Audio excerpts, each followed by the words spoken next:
تو یقین کیجئے جب آپ احسان کریں گے، ضرورت سے زیادہ کسی کے ساتھ بہت اچھا رویہ رکھیں گے، آپ دیکھیں گے کہ آپ کو اللہ زندگی میں بہت اوپر تک لے کر جائے گا۔ یہ اللہ کا وعدہ ہے۔ ایک اور وعدہ اللہ رب العالمین کا۔ اچھا، یہاں سے میں ایک اور بات بتا دوں کہ بہت سے علماء یہ کہا کرتے ہیں، ان کا ویو ہے کہ جب بھی معاملات میں لوگ آپ سے سخت ہونے لگیں، آپ کے خلاف ہونے لگیں، ان کو آپ کی بات نہ سمجھ آنے لگے، تو جان لیجئے کہ آپ کے اللہ سے معاملات ٹھیک نہیں ہیں۔ آپ اپنے تقوی پہ کام کیجئے، اللہ لوگوں کو آپ کے قریب کر دیں گے، ان کے دل نرم کر دیں گے۔ کتنا خوبصورت کانسیپٹ ہے۔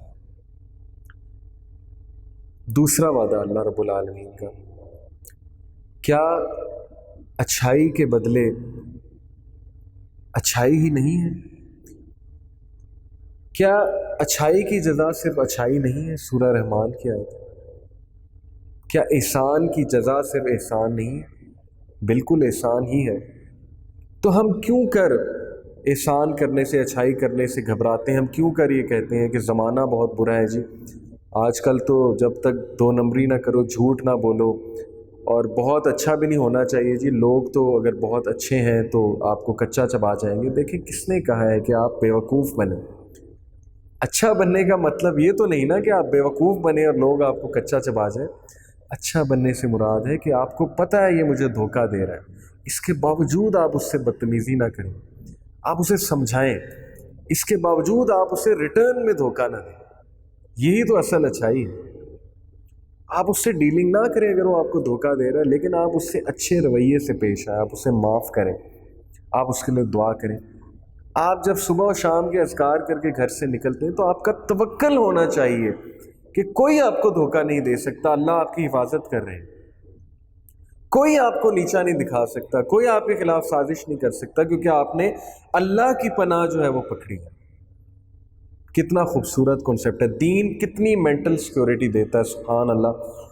دین کتنا زیادہ آپ کو ریلیکس کر دیتا ہے کہ اب آپ اللہ کی حفاظت میں آ چکے ہیں، کوئی آپ کے خلاف کچھ نہیں کر سکتا۔ اور دنیا کی زندگی ہے ہی امتحان، یہاں پہ انسان نے کتنے دن رہنا ہے، کتنے سال رہنا ہے۔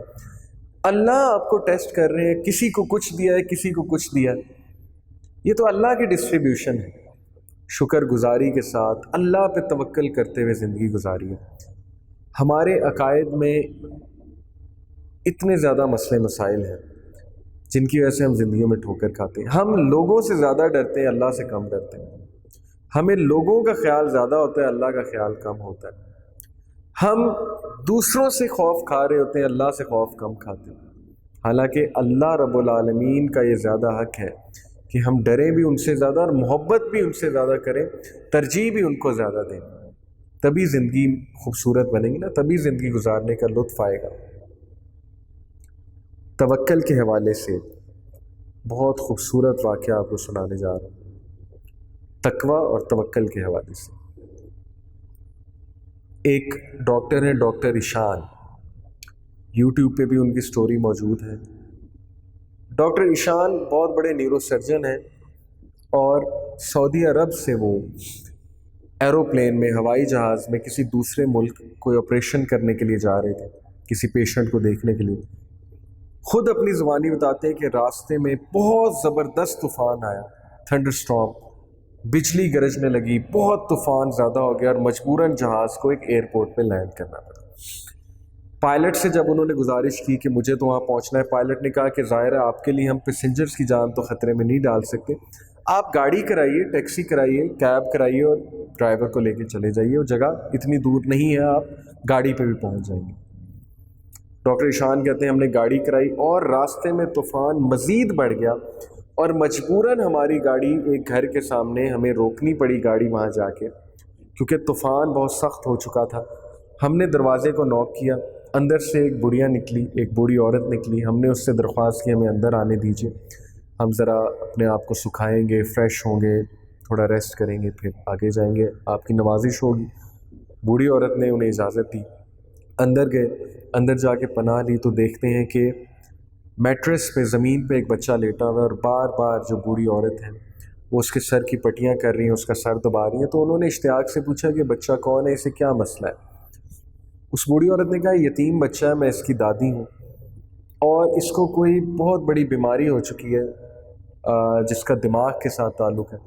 ڈاکٹر ایشان نے کہا کہ آپ مجھے بتائیے، میں بھی ڈاکٹر ہوں، شاید میں اس کی کچھ ہیلپ کر سکوں، آپ یہ بتائیے کہ آپ نے اس کا علاج نہیں کرایا، ڈاکٹرز کیا کہتے ہیں؟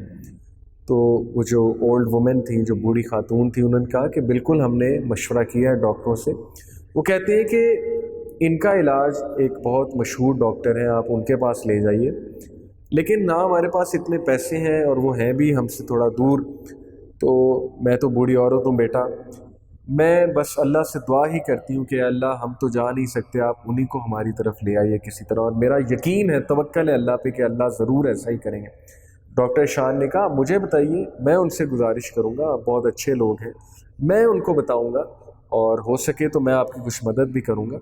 تو بوڑھی عورت نے کہا ان کا نام ڈاکٹر ایشان ہے۔ ڈاکٹر ایشان نے جیسی یہ بات سنی تو پھوٹ پھوٹ کر رونے لگے، اور ڈاکٹر ایشان نے ان کو کہا کہ میں ہی ڈاکٹر ایشان ہوں، اور آپ کی دعا اور آپ کا توکل ہر چیز پہ حاوی ہو چکا ہے، اور آپ کی دعا یہ رنگ لائی ہے کہ اللہ مجھے خود آپ کے گھر تک لے آئے اور میں چل کر آپ کے گھر تک آ گیا۔ تو اللہ کی جو آرمی ہے، اللہ کی جو فوجیں ہیں، ان کو کبھی بھی انڈر ایسٹیمیٹ نہ کریں۔ اللہ جب چاہیں کچھ بھی ہو سکتا ہے، کسی کا دل بھی مڑ سکتا ہے، حالات جتنے مرضی آپ کو ڈارک لگیں، اندھیرا لگے، حالات ایک منٹ میں ٹھیک ہو سکتے ہیں، اگر اللہ رب العالمین چاہیں تو کیا نہیں ہو سکتا۔ تو دعا کو بھی پکڑیے، دعا بھی بہت بڑا ہتھیار ہے، توکل، تقوی، دعا، یہ سارے آپ کی کامبیٹ کٹ میں نمبر 1 ہونے چاہیے۔ دعا کرنا کبھی نہ چھوڑیے، دعا کرنے کا طریقہ سیکھیے، دعاؤں کی قبولیت کی شرائط کا علم حاصل کیجیے، دعاؤں کی قبولیت کے اوقات کا علم حاصل کیجیے، دعا کس طرح کرنی چاہیے اس انداز کو سیکھنے کی کوشش کریں، آپ دیکھیں گے آپ کی دعائیں ضرور قبول ہوں گی، اور اللہ رب العالمین کبھی بھی آپ کو اگنور نہیں کر سکتے، یہ اللہ سے یہی گمان رکھیے۔ تو یہ ہماری 8 ایپیسوڈ کی سیریز تھی، جس میں ہم نے بات کی کہ زندگی کی مشکلات کا مقابلہ کیسے کر سکتے ہیں۔ اس کے لیے ہماری کٹ میں، ہمارے بیگ میں کچھ ہتھیار ہونے چاہیے، وہ ہتھیار میں نے ان 8 ایپیسوڈ میں آپ سے ڈسکس کیے۔